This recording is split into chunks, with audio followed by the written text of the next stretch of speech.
Grace, first of all, happy freaking birthday. Thank you. I mean, we've been joking about it all day, but I don't think when people turn 17, they get to play Newport in front of a packed audience with people hooting and hollering at your talent. Yeah, it's a little different. I feel very lucky right now. What are you feeling right now? Because you finished your set like 30 minutes ago, epic set. What do you feel? Well, I feel sweaty and gross, but I feel really happy too. Yeah. What did it feel on stage? Because people were enthralled, like, by your guitar playing. They didn't know who you were, but people kept coming in. What like, did you feel that? Yeah, definitely. It was really cool playing with Brandon and Josh and Chris. Yeah. We were all, because I mean, we have never played together before. We have, but not like as Not a group. officially. Yeah. So right as we started, you were there. Right as we started practicing, we had like 20 minutes to practice before, and like we just locked in, like just like that. It was really cool. Yeah, dude. This is a special festival, isn't it? Yeah. Like, why do you think it's special?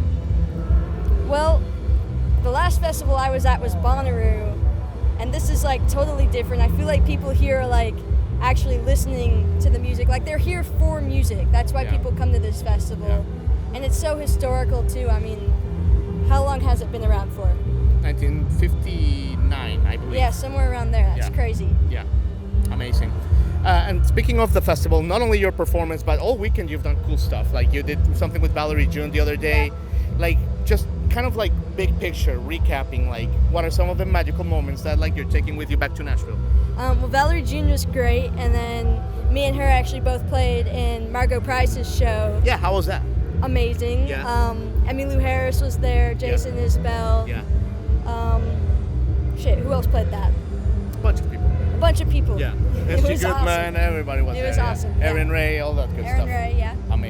Amazing, Grace. Well, I don't want to hold you too much, but yeah, man, just happy birthday, dude. What a great birthday, Newport. I think Newport 2023, I think it was a were you there moment for you, Grace. Yeah. And just, man, thanks for your talent, dude. Thank you. If I ain't got you, I ain't got nothing. If I ain't got you. How are you guys doing? We are feeling pretty good right now. We just came off the stage. First time ever playing Newport Folk. First time playing to like an audience that size. And I'm feeling amazing. Yeah, I mean, I'm on top of the world right now. It's pretty good. And to be tasked with opening Newport day one, and you guys killed it. But like, was there any, and the big stage, and it was just like people just came in rushing through the gates. There was that like energy, like any, gosh, I know you guys are nervous or not, but any trepidation with opening? This is our hometown, and we spent a lot of time here at the fort, and it felt really comfortable. A lot of friends and family out there, and it just was like a really comfortable experience. So I loved every second of it. Yeah, like the biggest thing for us is like that we get a chance to have a moment before we go on stage where we either sing a harmony or we get like locked in together with the four of us. And we got that, and then Jay Sweet, the festival director, came over, gave us a little pep talk, and it was like the perfect energy to like sweep us up onto stage. And by the way, I have to tell my audience, you guys are from here, like, and we were joking about this off stage earlier, but most people, they say, my hometown festival is this, or my hometown little cafe. This is your hometown. Like, you could basically see your apartment from the stage, man. It is kind of crazy, like the amount of people that I could like look out and see that I see on a day-to-day basis. Because Newport isn't like New York City. It's not like LA. It's not like a lot of these other big cities where festivals are. It's super small. So if you are in town every day, the odds are you're gonna see a ton of people you know. And everybody in town loves the festival, gets tickets, makes a whole weekend out of it. And I saw a bunch of them, and that like, I mean, seeing the bridge alone, you're like, oh, we're home. But then seeing all the other faces was real nice. And I gotta ask you guys are so good as a band out of making like lemonade out of lemons. So let me give you an example. Like when you guys went to Fort Worth to record, and there was like a thunderstorm or something, and you guys couldn't do it, right? You know what I'm talking about? Yeah, totally. And then like also during the pandemic, people were like locked at homes, and this is when you guys really blossomed. Where does that come from? Like that, like making like, man, like life doesn't happen to you, it happens for you energy of the band. Yeah, I mean, we like to say we're pretty scrappy, and we really kind of just come up with an idea and set our minds to it and really work towards it. And we're also kind of able to pivot. And with this the Fort Worth thing you mentioned, we went to go record some music down there with Robert Ellis and Josh Block. And we got there, and it was like a freak storm freeze, and the entire city shut down for 4 days. And we had to just pivot, and some of the session players couldn't come in, and we said, let's take advantage of this time that we have here. And we ended up coming out with some songs that we never intended to record, but they're going to make the next record, and we're really excited about it. Yeah, it's kind of crazy. Like, Dave and I are definitely friends before we are like bandmates. And so we have this like interesting way of balancing out each other's energy. And when we went to Fort Worth and we realized that it had the potential of being a worst case scenario, we both went into like overdrive of trying to make each other happy and be like, no, we are gonna make lemonade out of this situation. And it was just kind of crazy. Like, it wasn't a pressure situation of like performing under pressure, but it was like we set aside all this time and all this money to go make music with these great people. There was no way we were leaving without doing that. And so we got some amazing recordings that like we're excited to share. Well, you guys got a lot going on, your family's here, so let me guys leave you with this. You guys have had projects before, like the Shotgun Project, great projects. And you guys play like you guys have been playing for 20 years, man. It's like incredible. What have you taken out of your careers before this, out of Shotgun and all the stuff you've done, that has made you guys such a powerful and quick, impactful band? Well, Dave's got the Hendricken High School talent show under his belt. What was that about? No, I mean, honestly, like, the funny thing is that us as a band, we have not played that many shows. Like, as a band with more than just the two of us, this is only like our 5th or 6th show ever. And so, really, like, we don't have a ton of experience under our belts as a group.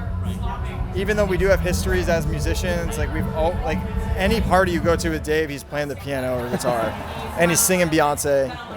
But in this situation, it was just like, Dave and I get so locked in with each other that, like, you don't need that past experience to like get dialed for the stage.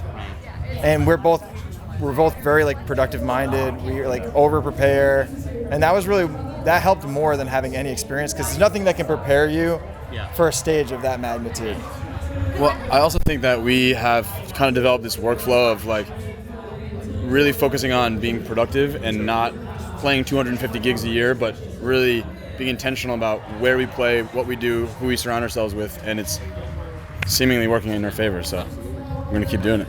Well, guys, congratulations on the success. Today was epic, and I think we're going to be talking about it for a long time, so thank you for coming. Yeah, absolutely, brother. Thanks for having us. Man. Yeah. It don't hurt less because of it. It don't weaken the blood. Well, I knew I was gonna love you. Bella, Newport 2023 is going to be known as Bella White's Newport.